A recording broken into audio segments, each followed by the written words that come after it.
that's what I teach. But I'll be talking to people that know a lot more about the business of film and or have made a film, so they're learning a lot about that presently.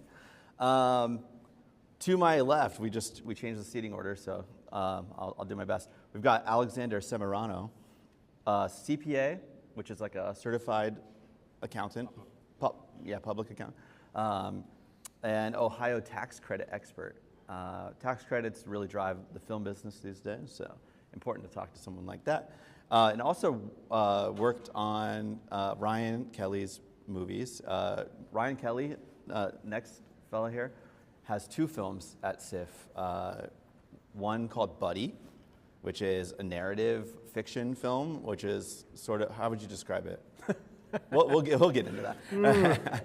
I'll give you a chance to explain it in a minute.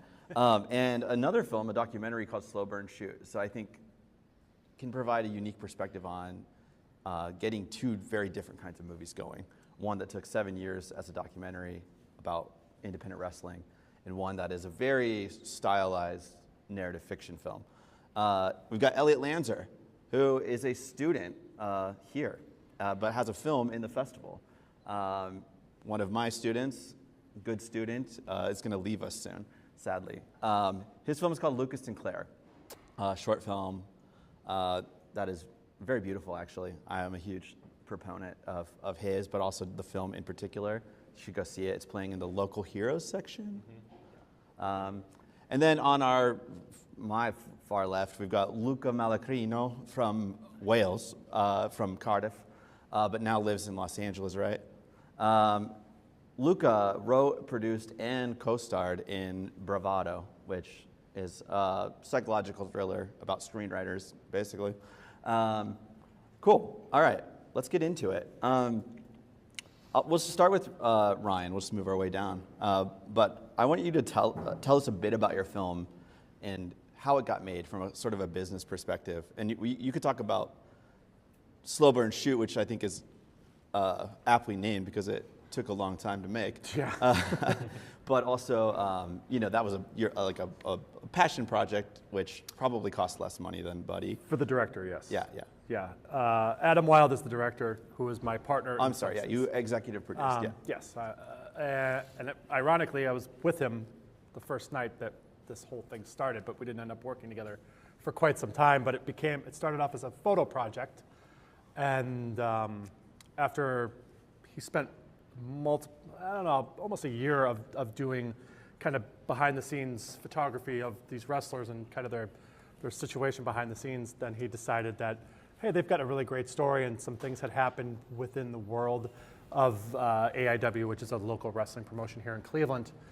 And he decided to kind of start to build a film around it. And then obviously COVID, and that kind of slowed things down a little bit.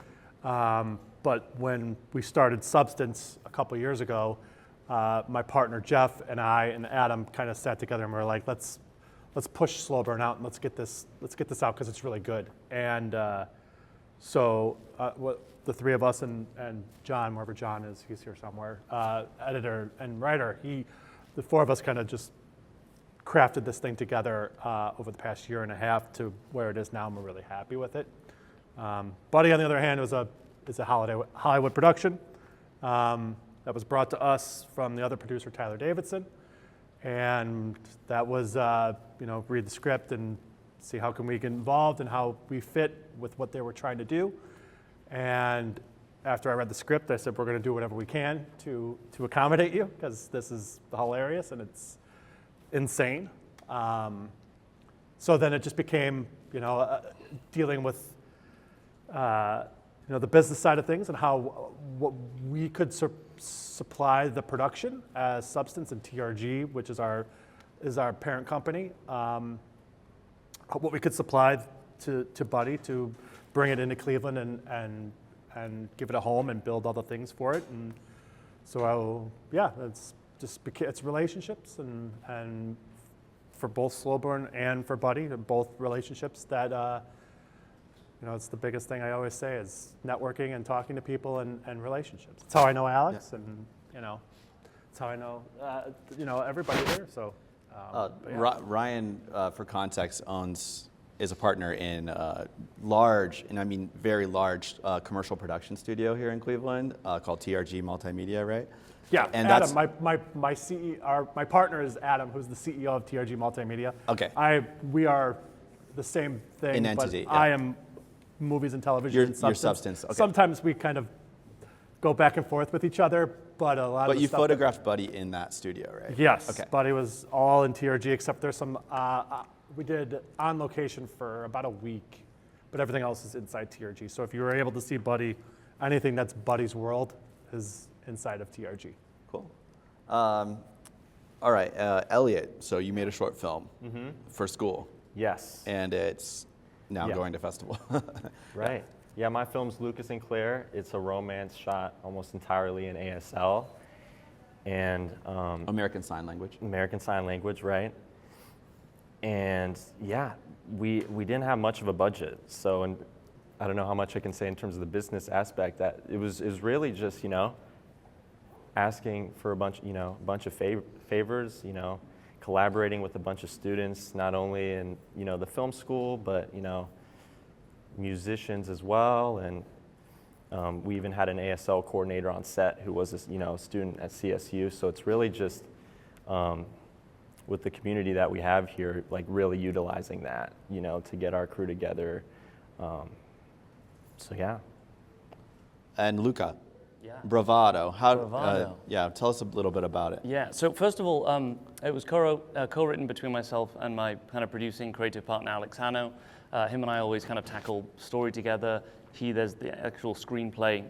We co-produced it, he directed it, I starred in it. So this is our second feature film. And in terms of the business aspect of this one, after we finished our first feature film, which was a kind of slice of life romantic comedy, we realized that a slice of life romantic comedy only does well commercially if Brad Pitt or Angelina Jolie is attached to it in a way. So we learned from that one, we want to attack this one from a little bit more of a business aspect. So we thought about, okay, what is the genre? What is the audience that we want to work with? What locations do we have available? And as we are slowly starting to figure out kind of the board, the darts on the board, we then had two other kind of bigger budget features that we are moving forward that one day they're going, the next day they're not, in the usual ups and downs of producing. And then we ended up selling one of our scripts that we were going to produce, and he was going to direct and I was going to star in.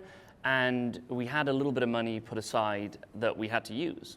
And we had to make a decision, which was, do we put this money into a bigger project and hope that it was going to happen and keep plugging away, but it could take another 5 years? Or were we going to take this into our own hands and say, bugger it, like let's film something, let's shoot something we're proud of, that we're excited about, that we have control as filmmakers, and let's show the world what we can do. So we ended up going down that path. We lost some talent on some of the bigger projects because of it, from a sacrifice standpoint, and we started with that. We knew that we wanted to film in Wales, which is where I'm from. I'm Welsh, even though I have a very Welsh name, Luca Malacrino. And we filmed it partly in Wales, partly in LA, as we were starting to work with some kind of Welsh government boards to use it as a proof of concept and to see what it was like to film in Wales. And we had an amazing time. We feel really good about the production.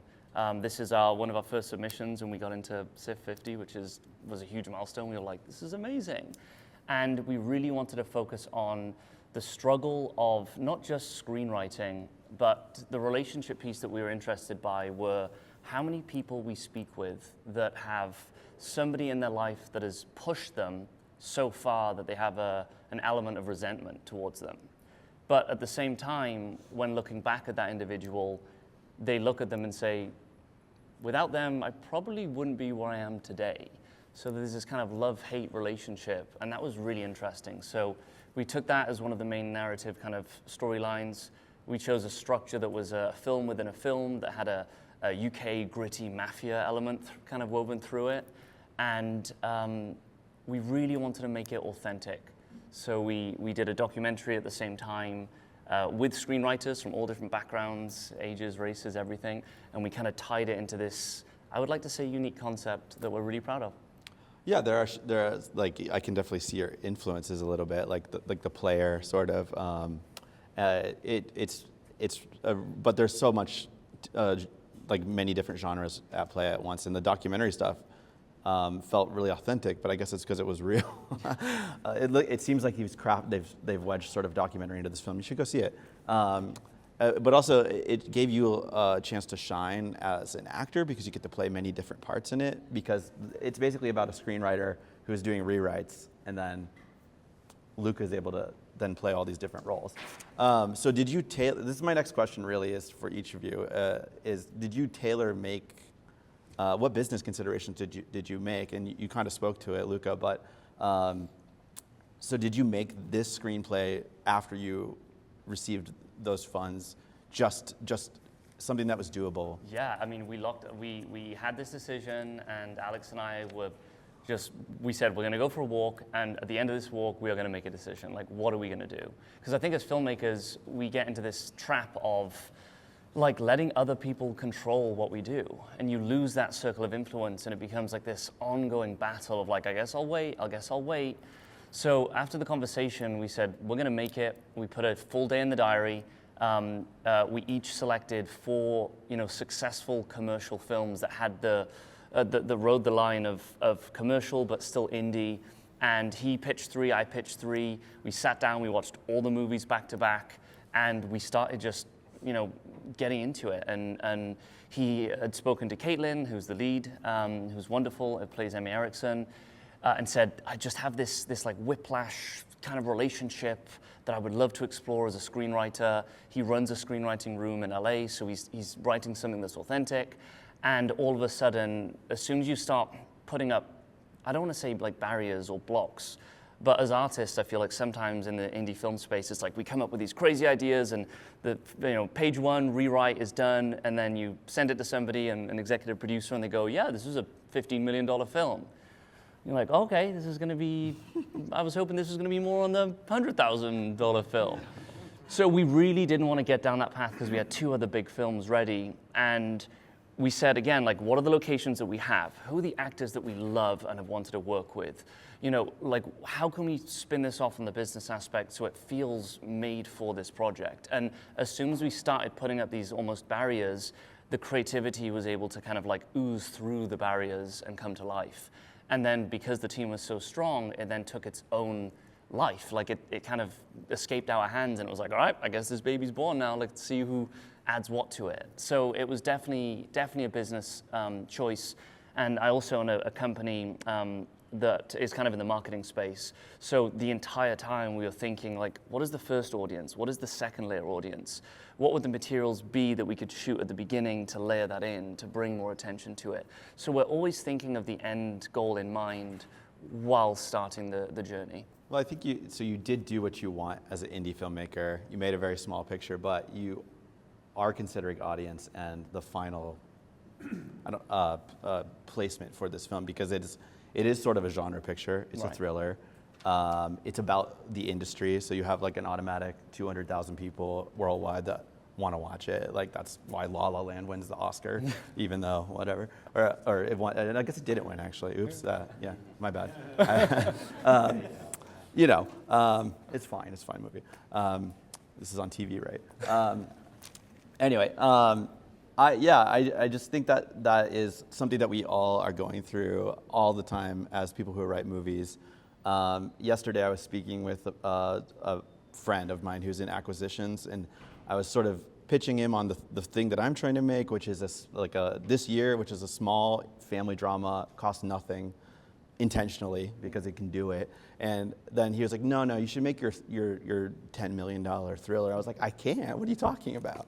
And he's like, there's no audience for the thing that you want to do. And I was like, okay, but I just want to do it. So I don't know. So kudos to you for just going for it. But you also were able to kind of factor in, I think, marketing at the same time. So it's an achievement.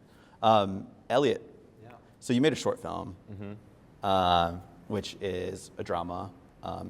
It's sweet, affecting, like great for festivals, extremely programmable because it's tidy, it's very short, and packs a lot of emotional weight. It's the kind of short film that you want in your lineup. But you've just made a feature. on your own Yes. as a student, which is Yes. amazing. Yeah. What business considerations did you make when you made the feature, which is a far cry from Right. American Yeah. Sign Language romance? Definitely.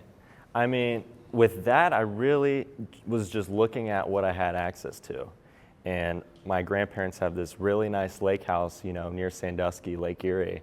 And I've always wanted to use it for something. And I'm like, why don't I just, write a low budget feature film around this area, just invite, a bunch of, the actors that I've, grown to know from CSU, all the talent that I've, gotten to know, and just make this movie over the course of, a week, and just stay at the location and just utilize everything there. So it's really like a contained story. But that was, it was by design. Yeah. And the genre is? It's more of like a dark comedy thriller. So I really wanted to do something different out of my comfort zone after, this short film. But still wanted to work with all the talented people that that I met on that film. So yeah, So it kind of just were came you from thinking there. about marketability or sales, or were you thinking about like, what can I do with this cast and my resources? Yeah, it was really that, and then also like, how can I make something that is engaging all the way through? I've never made a feature before, so it was really like a learning experience for me to see, okay, like what works in a feature film, what doesn't. So, but kind of framing it in this, like kind of thriller way really helped me just, to make something that, had those moments of excitement and engagement that I could, play around with. And then in terms of marketability, I think, that is, as a feature, probably, more marketable, promising, can hook the audience, I think some people will watch it just because the effort that you made, as a student making a feature, that's like going to get some butts in the seats regardless. So, Ryan, so both of your films, very disparate, I think, in terms of business considerations. And Buddy, which is, I mean, what's like the log line for Buddy? Kids try to escape a television show. Okay. You think Yeah. about, Buddy is essentially, I can't say the name, Purple Dinosaur, but You guys know think the about one. that, and the kids, they sometimes they realize that Buddy is not so nice sometimes, and they figure this out, and Buddy figures out that they figured it out, and then all craziness happens. But for us, there's two lanes here, obviously, with the documentary. For Slowburn, it was very much, it started off as a passion project, and then as you're building it, it's what's the marketability for this film, and where's this audience? Obviously, this audience is pro wrestling, which is huge. But it's still a niche.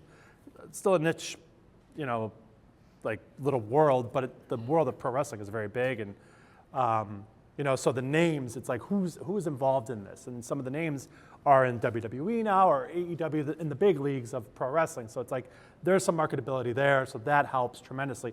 Can we get those folks to sign off on us doing this too? Yes. Okay, then that in turn lends itself to the AIW, the promotion itself, that gives that credit and clout. So then it's like, okay, as long as these folks are involved, that shows this company and what this company is all about, that helps at least get that out there. It's, they're involved.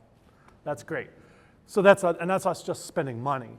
With Buddy, it's very different because it's such a bigger thing. So that we're still spending money. We're executive producers on it, but it's, they're coming to shoot here, and the package that is presented to us is, the script is great, first of all, and Casper Kelly, who is the director, is hilarious. If you've never seen Too Many Cooks on Adult Swim, you need to, because it's absolutely bonkers. But as soon as I saw that, I was like, all right, well, that's amazing. And then you see that Tyler Davidson, who is the producer, and he's from here, and it's like, oh, that'd be great to work with Tyler. And he did Take Shelter, which is a phenomenal movie, and Emily the Criminal, just great stuff. And then the other company involved was Boulder Light, and Boulder Light had just put out Companion and Friendship, Weapons was about to hit in theaters. And it was like, well, these guys they're on a rocket to the moon. Like, this makes a ton of sense. And it was like, how do we fit into this equation? And it's like, well, we can build all the things, and we can work with the different companies and unions and stuff like that to make sure that this goes off without a hitch in Cleveland here. And that's just like, and then it becomes this movie. We've got Casper, we've got these production companies.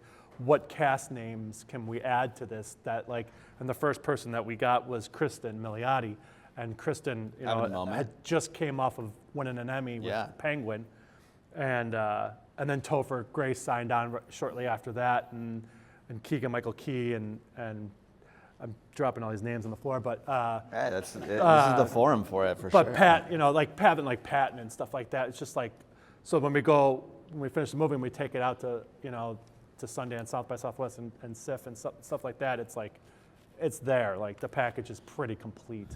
And then the movie's just bonkers anyways. But yeah, so it's a bonkers movie, but yeah. Which is it's tough sell, right, to say that. But yeah. But you're investing in the talent, in Yes. Casper Kelly, the director, in all of the actors that sign on, and the studios that you're working with. Correct. Have a track record Yes. of making interesting stuff. Absolutely, and that makes the decision to invest in it, and to do service for it. Makes that decision a lot easier, which is a lot of things that we take into account now with the scripts that we're getting and the things on our slate. That there's a lot of this slow burn lane, but there's also the buddy lane and the feature lane that we are able to kind of manage both of those things now. So, are these the first two features for Substance, your film studio? Well, Substance will have 5 things out this year alone. Oh wow! Okay. Slow burn. Buddy, there's a 11-part series called Wrestle Her, which will debut. There'll be an announcement about that, like, I think next week.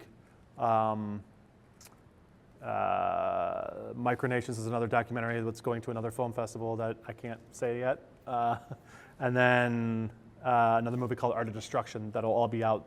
And then there's another series called Flight Test. Flight Test that will be out this year as well. So 2 series, 4 movies. But then the studio, we helped do Shelby Oaks last year, which was out in theaters. But we're really excited about the things that we have coming up as well. So, but one of the things that, from our business standpoint, is like, bring the movies here, show that we, wave the flag for Cleveland and say, shoot here. We've got folks that can help you navigate the tax credit. We got folks that can help you build your sets and do all the things. We have the great staff. I mean, even here at Cleveland State, I graduated from film school, which was over there at the time.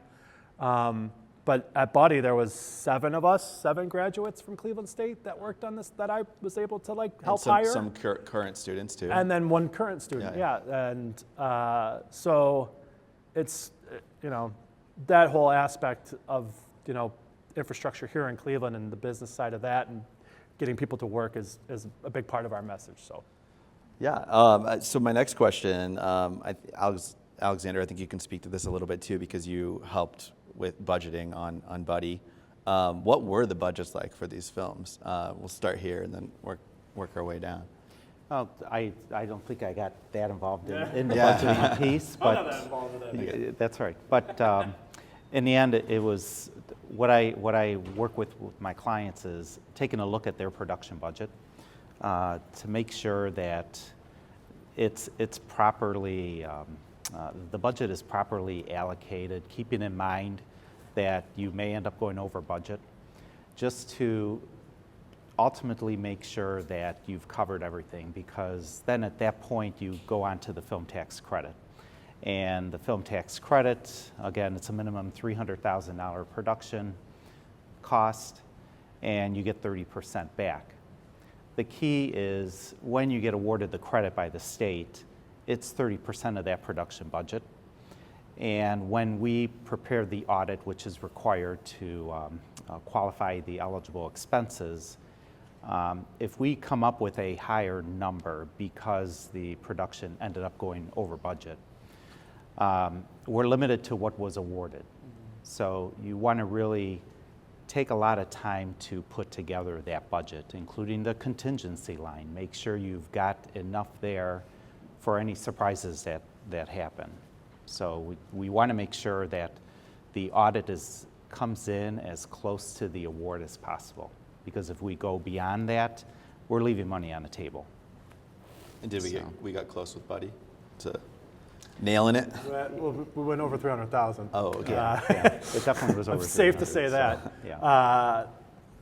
But Slowburn was spread out for so many years that it wasn't able to we weren't even able to file at that point just because it's just well over. Right. But I mean, having somebody like Alex, a phone call away for even the things that we're planning on doing now, it's like, I know this is going to be over 300,000, so I got to make sure that Alex is aware that this is about to happen. Yeah. And then it just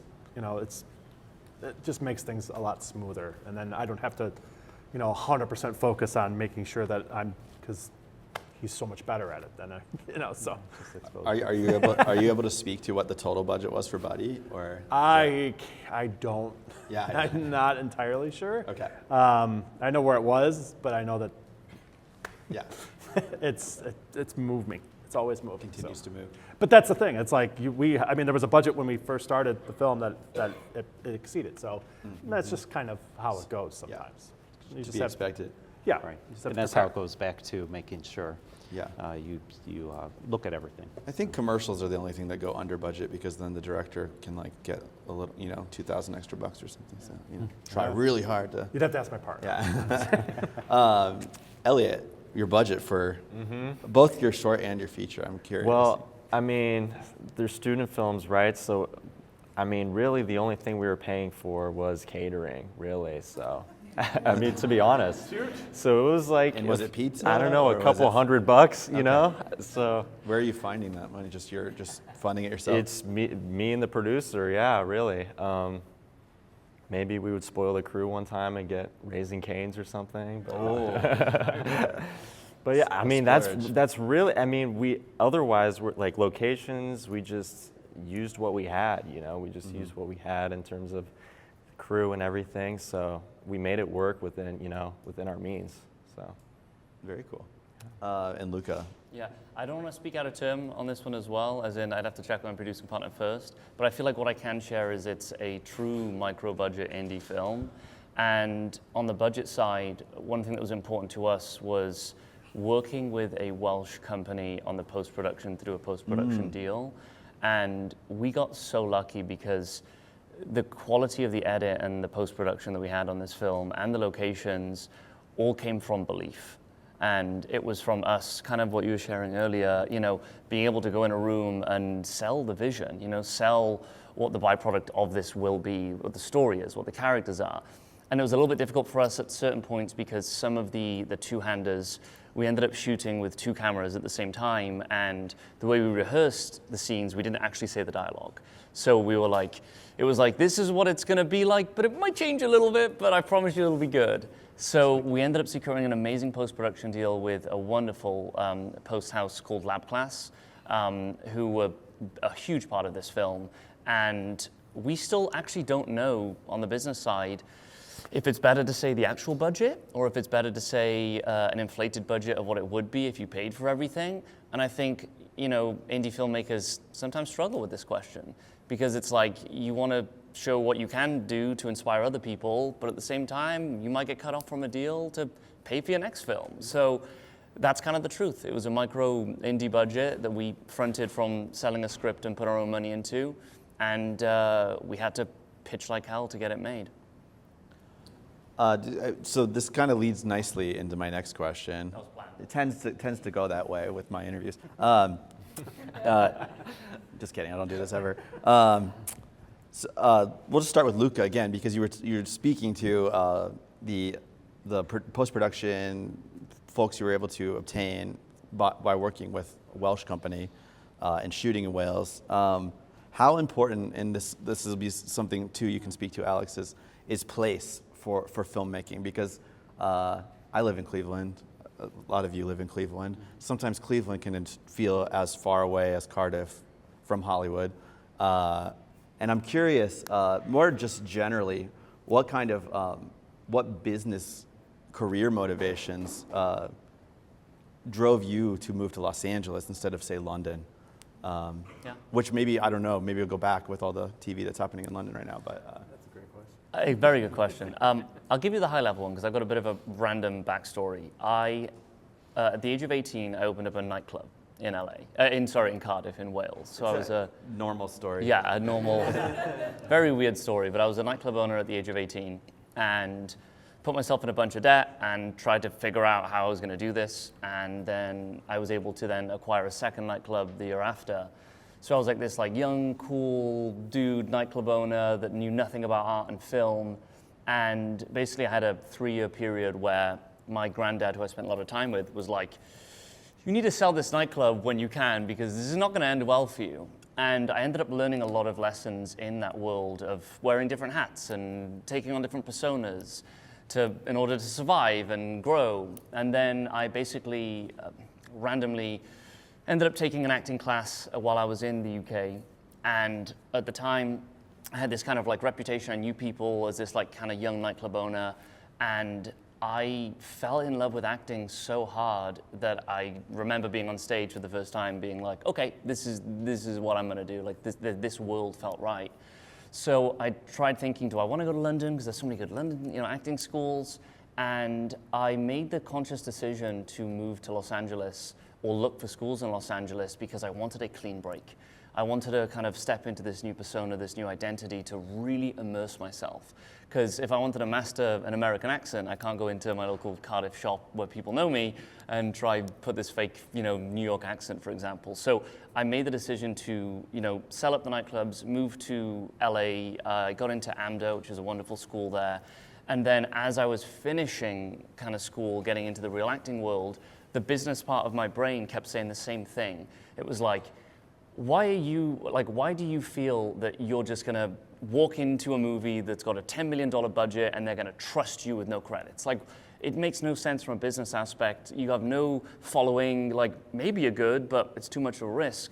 So I realized really early on the producing side, oh, I've gotta produce my own stuff. I have to do that in order to be able to showcase my own work and to, again, take ownership in an industry that, unfortunately, the ownership isn't always there or the control. So it kind of went from business to nightclubs, full tilt, struggling artist, and then moved back into producing, and then back into acting, and kind of this mix of art meets business that I feel so passionately about because I genuinely feel that art helps business and business helps art, and it's almost like a superpower when you can build those two at the same time. It's like the two people on the shoulder being like, think about this more logically and be more emotional, and it's if you can find that mix, I think it really helps. In terms of community, do you feel that being in LA as a screenwriter, because you're an actor, but you're also obviously writing a lot, Yeah.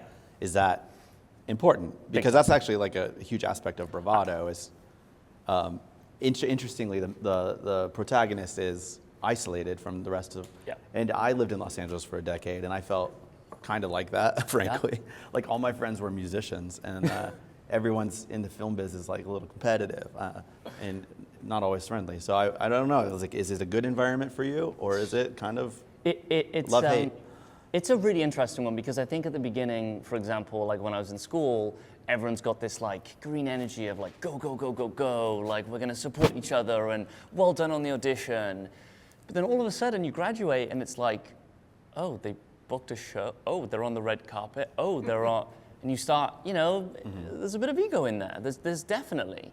And I think there's power in that where if you can overcome that and you can still be the supporter and work on your own craft and believe that, time is everything and just trust in the power of timing, I think it is. But the isolating part is you're right, you have to work on that craft.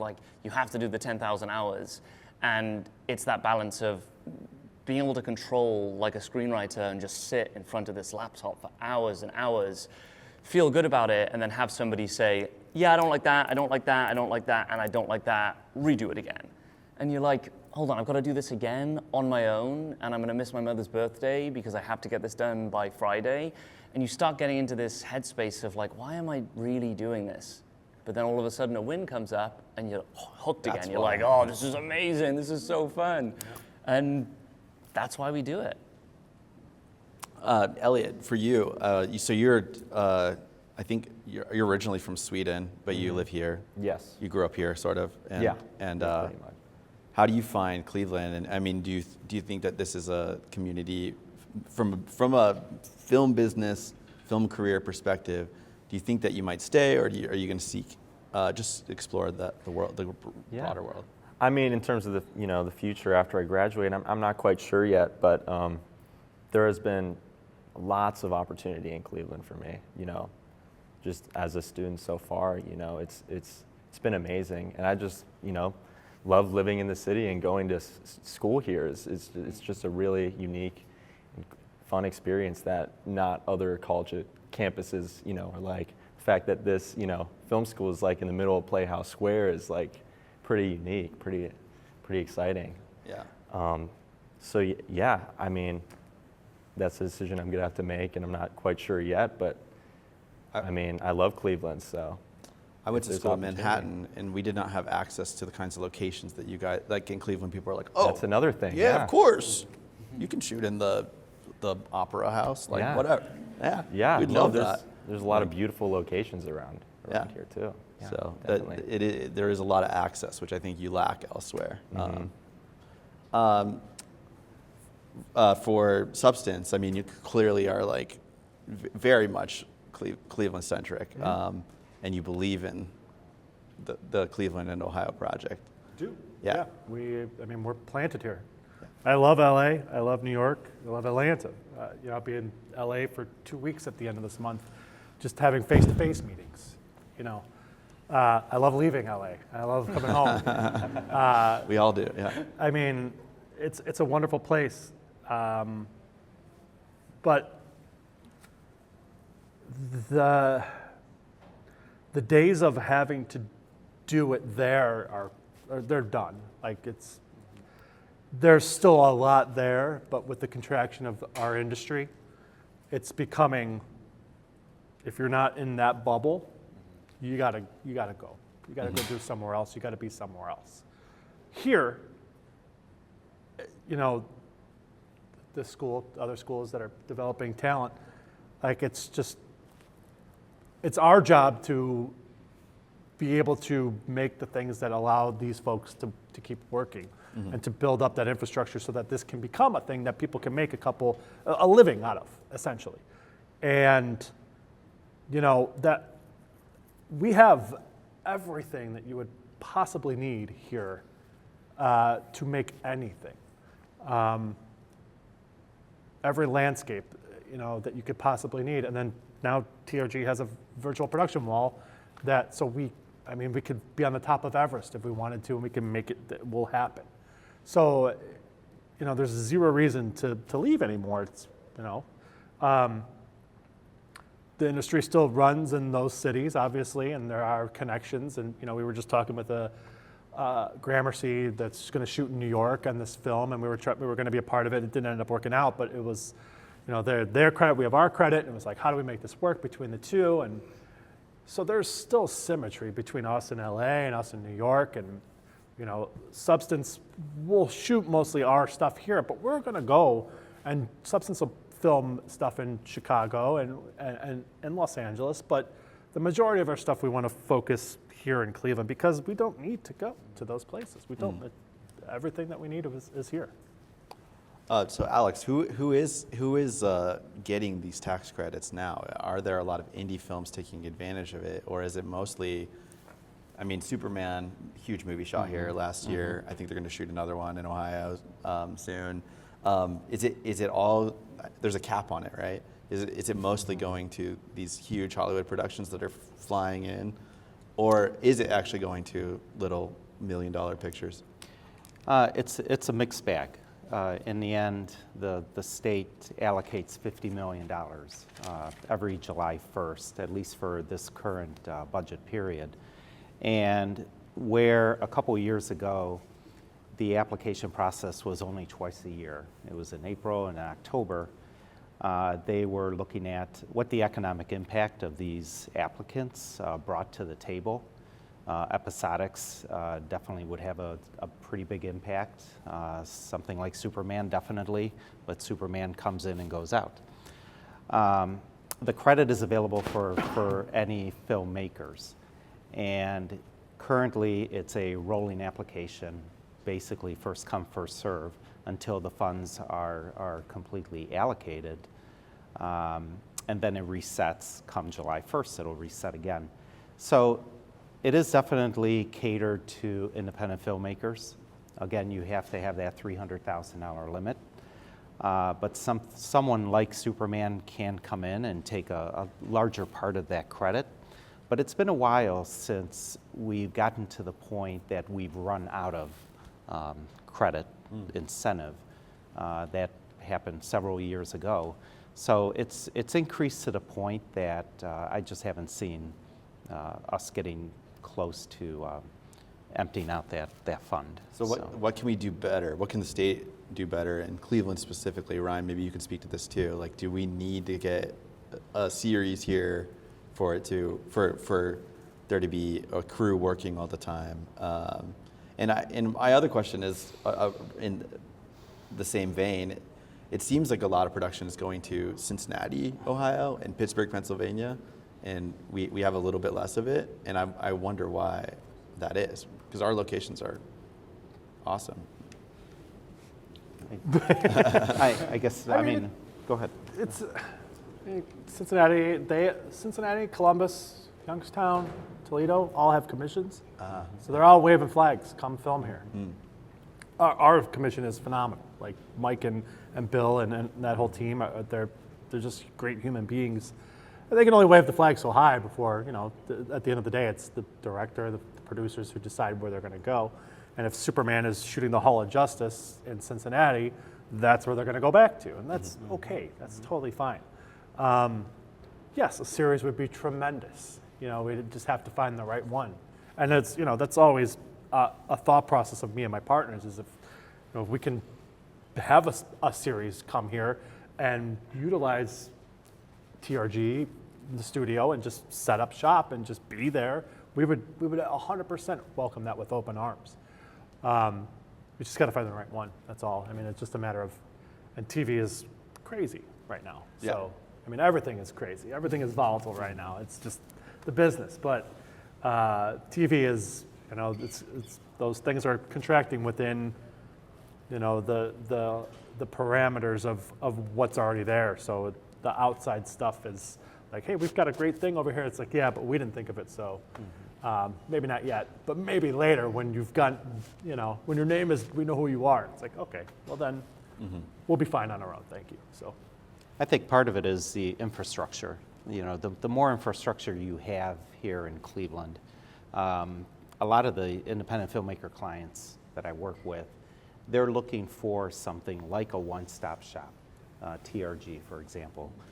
They want to come in, they want to do what they're passionate about doing is filmmaking, but they want to have all of those resources basically around them.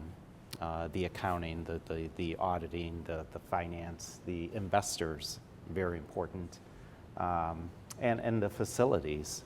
So infrastructure is a big thing. Okay. I'm curious, I think you spoke to this a little bit, Luca, but what are some of your projects that have sort of failed to start or gain traction through a business lens that just seem to be impossible, and then I guess you spoke to it. You ended up doing Bravado because the other things were a little bit too big. But what's something that you wish you could just force, even if the business says no, that's not a good idea? I think it's again for me. Sorry, did you want me to answer? Sure. Yeah, go ahead. I think again, it's there's two paths that I keep seeing from the business aspect of filmmaking, and it's like you make something that is so unique and so original and so small budget that it gets a world of its own and it has the momentum, and the momentum I think is the key word here. And it's like, a bang, it's like, oh wow, it latches on, it has an audience, you make money. And I think unfortunately, because of, again, the business backbone in filmmaking, is you gotta remember, investors and entrepreneurs, they're always thinking of one thing, right, which is how much money will you make back? Or is this going to make a profit? Are we going to lose money on this project? So they're not thinking always like, well, how good is this and what could it be, and let's take a risk. It's like, no, like how can we guarantee that this is going to be successful, to grow the top line, to make sure that the stock improves, and it's always down to the numbers. So again, if it's a momentum and a filmmaker is hot and he's made a film or she's made a film that's done well, it's like, yeah, I'll take a bet on that because they're riding on this momentum. Well, the second option is you got to earn that momentum. You got to, make one film, and then you got to build up a few connections, and then you got to meet an actor that's got a name, and then you got to share a script and hope they like it, and then you got to bring them on a project and give them a cut of the film, and all of a sudden you start like layering on these package materials where, again, an investor or a studio looks at it and goes, who is it? What is the value? How many bums on seats? Okay, there's an 80% chance we make the money back. Here's the check. And it's like, because I feel like a lot of the filmmakers that I work with and I meet don't have that kind of business background, they're not thinking about it in that way, they get defeated by it because it's like, it's a P&L, like it's literally a P&L based on risk. And I think as soon as you can understand that and see that risk and understand that it's about numbers on seats, you can start creating this path where it's like with these bigger projects that I'm developing right now with Welsh Government, one of them is like a $3-4 million project, the other one's more of like a 10 million. And we know that above the line talent's probably gonna take up 50% of that budget, maybe more, because that's what it takes to make the film. Unfortunately, it's not how the film is made and what cameras we're using and the stuff that people get excited about. So I think it's again, creating the momentum, but I think for me, the most important part of it is like, how do we as filmmakers in the indie space start having more control on the distribution? Like, how do we get to a place where we understand the data of what is working well, what isn't working well, which videos are people clicking and improving the cost per view? Like, I think once we get that back into our world as filmmakers, we can start sharing that information and actually having control of saying, oh, I'm gonna control the risk on this project. And then I'm gonna charge a premium because I'm the one taking the risk on this project instead of you. And I honestly think that's just the way I hope it continues to go. But it's tough because you have to, you lose talent that are attached to projects, and it's like, oh, I wanted to work with this person so much. Or you work on a project that's time sensitive and another film comes out about the same topic, and you're like, well, 4 years, down the drain. And that's unfortunately the bittersweet truth. I thought Deep Impact was great. Ryan,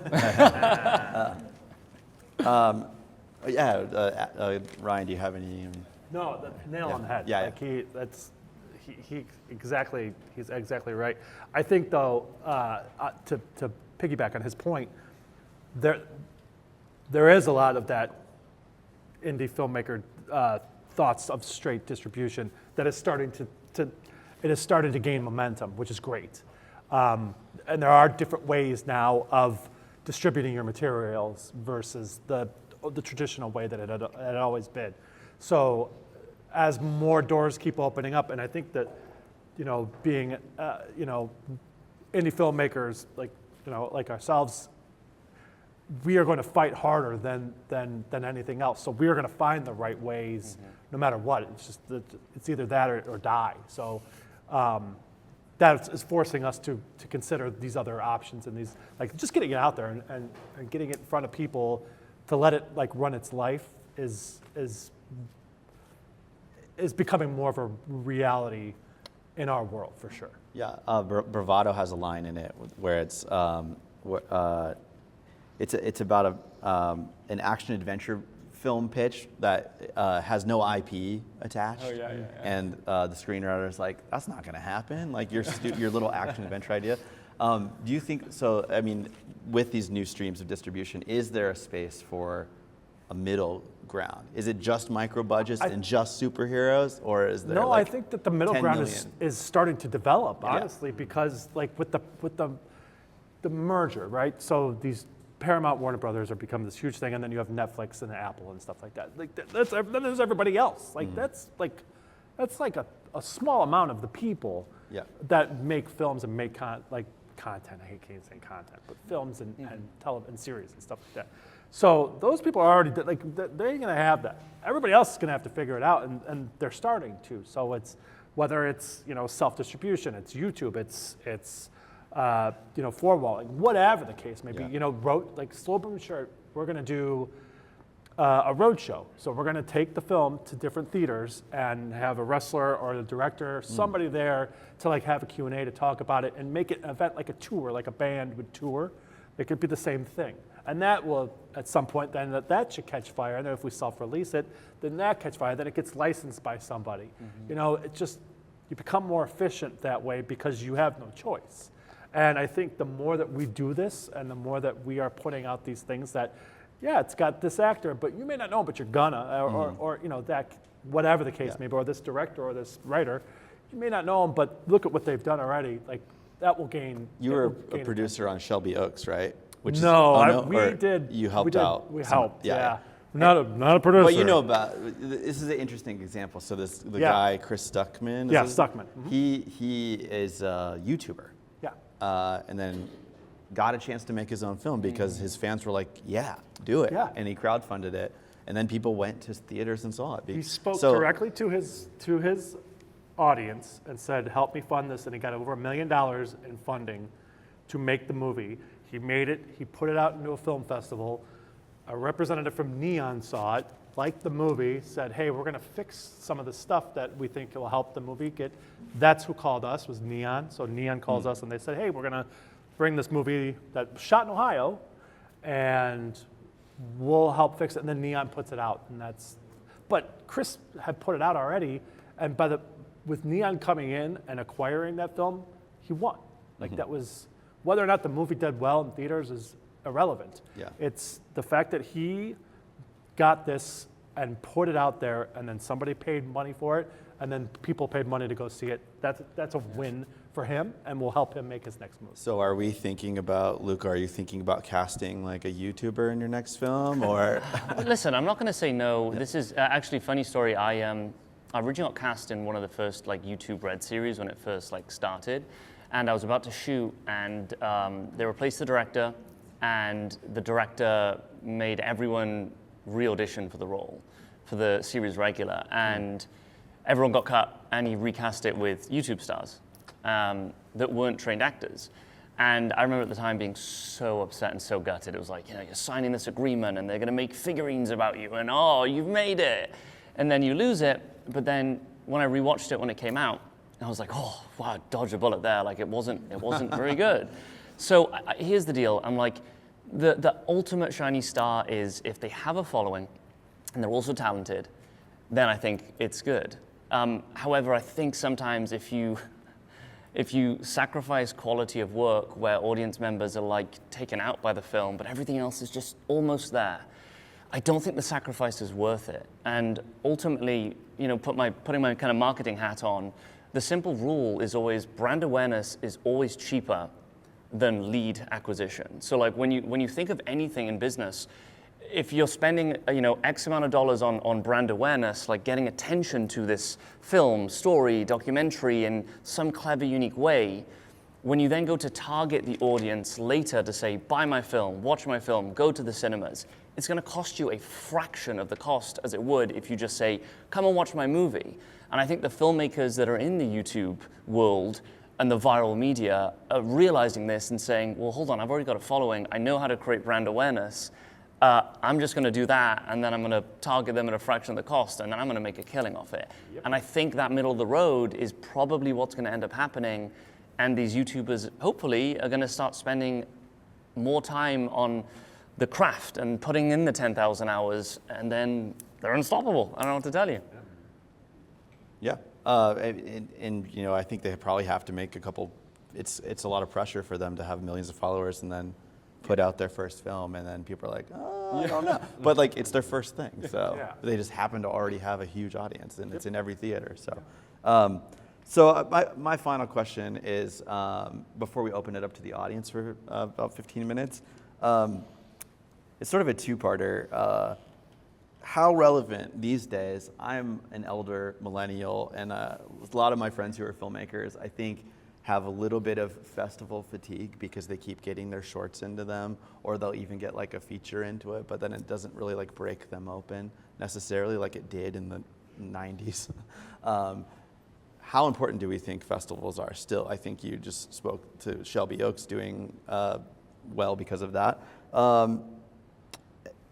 And also, where do you hope that these films land? Elliot, that could be your feature, which is not out yet, I don't think. But yeah, how does the festival circuit kind of play into that? You could, Ryan, start us off. I love Sundance. I was just at Sundance, which is, it's an animal unto itself. I love festivals. I love coming here. I worked here through film school and things like that. I think that festivals are, if you go into the festival thinking that your film is going to be sold at the festival, then you're doing it for the wrong reason. Yeah. Like, you're going to the festival for the wrong reason. If you're going to a festival so that you can meet, then that's the right reason. That at Sundance, for instance, I saw a bunch of movies and had a bunch of, but the conversations I had with folks are now like, companies sending us scripts, and it's like, okay, yes, this is kind of stuff and people that we truly enjoyed their work. So, yeah, I see their movie and it's like, oh, I like them. Like, yeah, let's have a conversation. But I think that it's, as a networking tool, it is still the strongest thing you can do, because you can't just walk up to Paramount or Netflix and knock on the door and be like, hey, can I come in and meet everybody? You can't. But you can. No one knows who's in charge right now. Yeah, that's true. And the Netflix, they'll throw you right off the lot. But yeah, just the fact that you can come to a place like this and meet folks like these two, and it's like, yeah, you can. That's the value of the film festival right now, and I think that's worth every penny, and to get your movie into it. Elliot, is this your first festival? Yeah, this is like first festival run. Right? Yeah, right. Hopefully not. Fingers crossed, right?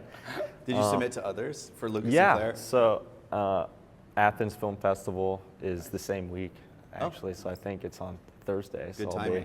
Yeah. And a few others as well that I'm waiting to hear back from. So no, it's been a great experience so far. And like you said, it's really about just meeting other filmmakers. And for me, it's like just another form of like an education, sitting in on these panels, you get to learn a lot, definitely. So Hosting them too, learn a lot. yeah, right.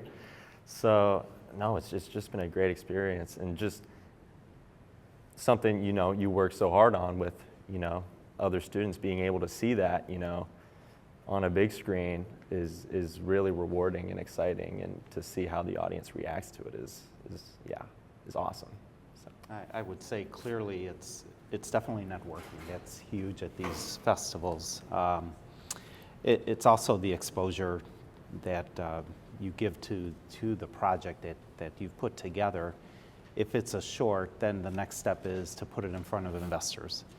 And in fact, I have a meeting in a few weeks to get in front of investors of this short that won a few awards at Sundance. So I think it's a great starting point because of that exposure, and then you bring in the investors, and it opens a door, and eventually leads to a full-length feature film. Yeah, I mean, there is some prestige. I don't even know if people need to watch your short. They're just like, oh, you won Tribeca? Cool. Mm-hmm. Let's have a meeting. I mean, I just did it with, there's a filmmaker here from Cleveland, went to Cleveland State. His name's Calvin Brown. He did animation. He's amazing. Calvin, watch Calvin Brown's stuff. I met him and through a festival and saw his film and said, what do you need to help finish it? And we made a deal, and then he took it out to AFI, and I went with him to AFI, and he, having him get into AFI and screen there, and the reaction allowed me to come back and say, hey, all right, let's make a feature. So then I called, our other producer, I can't mention who they are yet, but there's another production company with us that are going to make his feature. An animated feature? Uh-huh. Wow, amazing. Shush. Calvin Brown, a CSU alum, former student, just incredible talent. Can't say enough. He's just a nice guy too. So, so Luca, this is your premiere for Bravado? Yeah, I will premiere a cheeky plug next Thursday and Friday. Come on down, watch the film. But when I feel like this question, I think of an analogy when it comes to film festivals, which is film festivals are kind of like a car. You have different tier cars, right? Different tier festivals. And you can have the best car in the world with a full tank of gas, but if you don't have a good map laid out and a good co-driver, you're not really going to get very far. And what I mean by that is one thing that, I have a wonderful team, associate producers are here, production designer that does the merch, is I feel like using that business mind or aspect when coming to festivals is probably the most important part, where it's like sit down with a team and say, cool, like what are we trying to achieve? Like what is the end goal with this film festival? Like why are we going in the first place? Like let's sit down and write that down. Let's understand the schedule. Like let's sit down and write, are we going there to meet people for finance? Are we trying to get it out there? But ultimately, the way that I feel like festivals are so important are for two key reasons. Number one, it is the cheapest way to gain a following and a brand awareness. Like if you go there properly with your merchandise, your flyers, your stickers, your hat, and you're going out there networking, it allows you to reach people that is going to cost you a lot more money when you're finished and you're getting ready to release this film. So it's like you've got this opportunity to meet and connect and fly the flag. And I think as long as you're deliberate with that and you're creating content and asking for testimonials after the film, if you are, doing a QR code to get people to sign up and follow the journey of what it's like to be in film, and then you're nurturing those potential audience members down the road, like at that point you're building up a following and it's costing you a lot less money. And I think the second part that's the most important is belief. Like there is no better feeling as a filmmaker than being sat in a room surrounded by people who get it, who laugh at the joke that you thought of in the shower at midnight, or like, a dramatic moment that you hear somebody sobbing because that happened to you and you pulled in the side of the road and said, I'm gonna write this in a script one day. And I think as filmmakers, like you have to use that to fill the meter of like, okay, I'm gonna get back up and I'm gonna do this today. So I think it's very important for belief. I think it's very important for marketing. I think it's just making sure that there is a clear plan of attack with the right people and go for it. With that, I didn't leave you guys a lot of time, but audience, you have any questions, you can come up to this microphone so you could be on the broadcast. Anyone? I know it's not the easiest thing. You can make a little queue here, or line if you're American.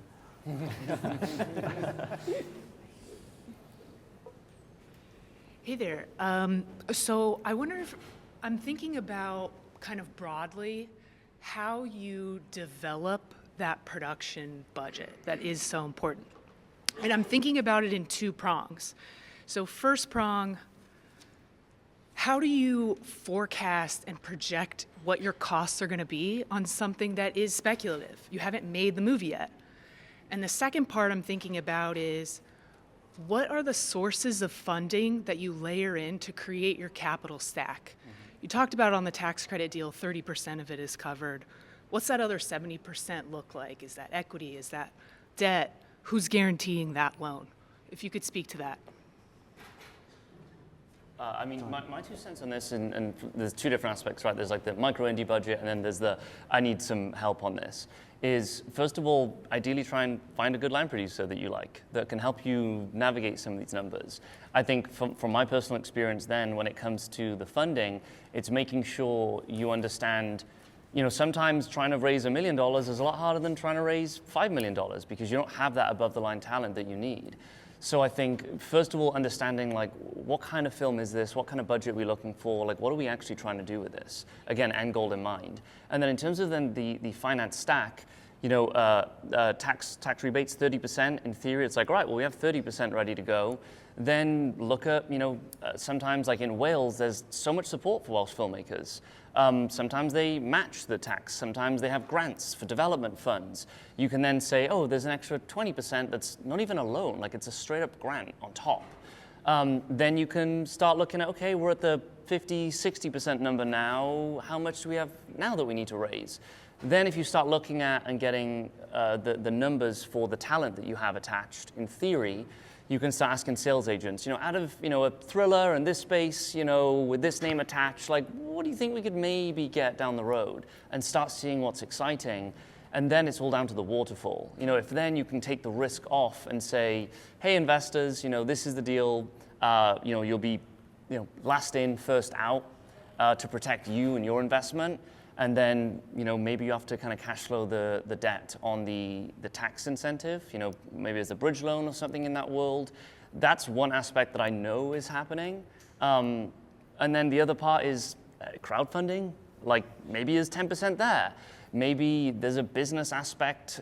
For example, I had a friend of mine that was developing a film where one of the main kind of aspects of the film, there was this like device, this cool like tech device. And it's like, is there a world that you could maybe put a business around, like a product around the finance plan? And maybe now there's like 2 bites at the apple.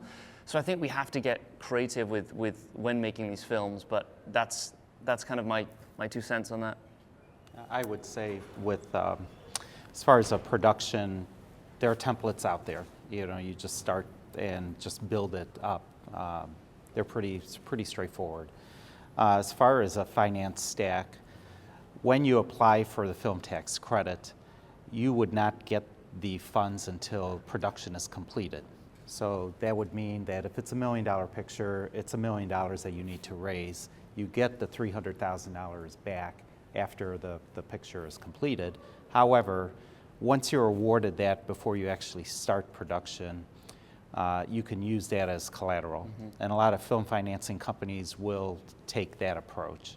But basically the finance stack is a lot of investors. Crowdfunding is part of it.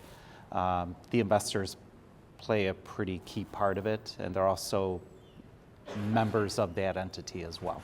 So.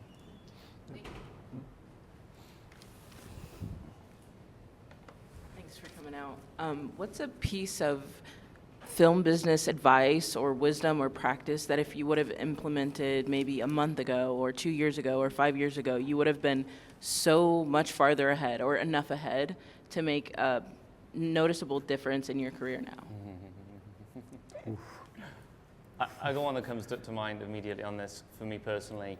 I think the first one is spend half the amount of time trying to find the right people in the room and use that 50% on getting better at what you do. Because I feel like I made the mistake when I first kind of got out of school with like, I'm going to go to this networking event, and I'm going to go to this networking event, and I'm going to speak to this casting director, I'm going to speak to this person. But the conversations usually end the same, where they kind of fizzle out, and it's like, well, wait till you do something and come back to me. And I kind of wish at the time if I'd taken more agency and actually doing stuff, making stuff with whatever I had with people that I trusted, I honestly think that would have helped me in my career. Because the better the product, the better the actual life of the project. So I think for me it would be spend more time in becoming great at what you do. I feel like that's something I'm still doing. And also don't wait for others. It's like if like you can't do something because it's a big feature, then maybe there's a scene you can do from it that's like a really unique concept that like tells a story for you, or you can turn it into a podcast, or like there's always something that you do have control of. And I think as filmmakers, that's sometimes the hardest part. We get into this, well, it's out of my hands, I gotta wait for this email to come through in 6 weeks. And I would challenge that and say, like, just do it, figure it out, do a smaller version of it, get creative, but just don't wait for other people to give you permission. I would say pay attention. Like, pay attention to where the industry is and what is being made and what is, like, the trades, reading trades, and kind of seeing what's being released and what's making, like, all that is different. Like, it's all the same kind of roadmap to see, like, if what I like is still cool, I can make it, but if not, then I should probably, like, figure out if I want to be a part of this business, like, what is that lane? Because if you're not paying attention and you make something and you spend a ton of money on it, and then it just, like, there's no one that wants to buy it or take it, and then you're just stuck with this giant whatever, how much money you've spent on it, and just, then you have to find a way out. But yeah, I mean, you have to, especially in a executive producer role, you have to pay attention all the time to where the industry is. It's moving very fast, and it's changing almost daily now. So it's like, yeah. And it lends to making sure that you're surrounding yourself with experienced individuals that know the industry, the accountant, the attorney, and some of the investors. They will help guide you, even Cleveland Film. They'll help guide you to get to that next point of actually producing. Thank you. We may have time for both. Let's. This question is more Ohio film tax based, but anybody can answer if you have any answers. Any Welsh people can. Yeah. For an independent production that has a budget of say 400,000, and they want to apply for a tax credit in Ohio, what do you actually need to apply? Do you need to show the money in the bank, and then what's the process timeline after you apply? That's a great question, and I'll kind of shrink it because it's a lot of steps, but the key is that you have 50% committed financing. So 400,000, 200,000. It doesn't necessarily have to be in the bank. You would just need letters of commitment from the investors or whoever is bringing those funds forward. Once you have that, once you have a production budget, then you can go ahead, you have the entity in place, you would create the entity would apply for the film tax credit. You'll get the award, and the key is making sure that you're not spending a single dollar of eligible expense in the state until you actually get awarded the credit. Because nothing before the date of the award would qualify. And I've had that happen where someone has already shot a film and then applied. The entire film wouldn't qualify. So that's key. So you have to plan, when to actually apply. The big piece is that 50%, which will keep you from applying, but once you have that, there is no charge to actually apply. There's no fee. Once you get accepted or you get awarded the credit, then there is the 1% fee, maximum $10,000. But if you have those pieces in place, nothing would stop you from going forward with it. Gotcha. All right, thanks. And our final question. Thank you. Hello, everyone. Thank you for giving us all this information about how to be a better filmmaker. My name's Nuke Suwancho, and I shot a majority of a film that's playing tonight called Don't Forget Me, a story about Eddie Cochran. Would love to see you guys there. If you wanted to get investors or executives on your side, what do you think would be the best thing to present to them, right? Like, hey, I have this film, or I want to make a feature. What would be the best use of their time? Be like, hey, I want to show you something. What would that be? Want to go? I mean, I can take it first stab. Again, I'm not going to speak anywhere near as well as our good friend here. But for me, I think number one, it's always trying to put yourself in their shoes. Again, for the conversations I've had where it's like, okay, what would the objections be? Like, what are they thinking about? Like, how do I overcome them before I even have this conversation? Why are they the investor that I want to work with? Or why would they want to work with me? Is it they've worked with this actor before? Is it that they've done this genre before? Like, why this person? And I feel like the second part to that is be specific. Like, don't just blanket 1,000 investors with the same blanket email. Like, be specific. Like, watch their films. Like, look at their business. Like, know who you're talking to show that you care. And then I think the last part is try your best to think outside the box. But not just think outside the box, be bloody good at it. Like if you're gonna do something and put a pitch deck together, like make sure the pitch deck is kick-ass because they see 1,000 of these.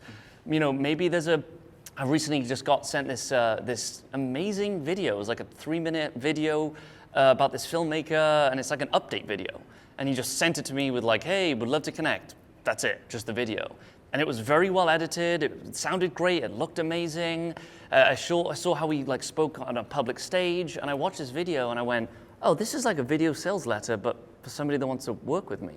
I'm not an investor by any means in that capacity, but I was like, oh, smart. He's thinking outside the box. He's presenting something that I could watch while drinking my coffee on the way to work, and it's done very well, and it's for me. And I think, again, I don't know if you can speak to this a bit more, but that's what comes to mind for me right now in this moment. Yeah, I mean, that's pretty close up, I'm going to try it with him later. So yeah. It's funny. One of the first movies I worked on is a movie called Cherry that's shot here in Cleveland. The Russos did it. And I networked my entire way through that entire movie to where now I can email the Russo's sister, Angela, who runs her production company, and ask her questions if I have questions. That's the first question that I asked her when I started doing my job years ago. And her response back to me was do I know who you are? And I was like, and she didn't say it like, wait, who are you? Like, because she knew who I was, but it was like, do I know you? Are you just asking me for something, or are you like, is this somebody I know? So from that point on, I was like, if you know somebody that knows me, and you're like, hey, you know this guy, like, can you get to him? Yes, introductions is always number one. Always have an introduction. Because I get scripts like, hey, read my script. It's like, great, I've got a lot of things to do, and I would love to read your script. It's not that I don't, because it could be phenomenal, and then I pass it up, and it's my fault, my loss. But I get a lot of that, and I get a lot of just effort, like, hey, can we have a conversation? It's like, I would love to, but it comes down to time. But if this person introduces you to me, or we've met before and we've had conversations, and it's like, I don't send a script to Angela Russo, that's insane. But if I have something and I'm like, this is something interesting, do you think this is interesting? Maybe, nah, not really, okay.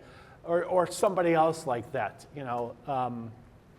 that's always use somebody else or an introduction, but also make sure that you're not just like, exactly what he just said. Just don't throw everything at them, and make sure it's something worth reading about, or being a part of. Because at the end of the day, there's so much out there, and so many people are doing so many things, and there's going to be somebody that that is going to be able to connect you to the next person, and that's the best way to go about it. Just wanted to quick add, before you even get to the table with investors, to make sure that you're presenting yourself as a business, not as a hobby.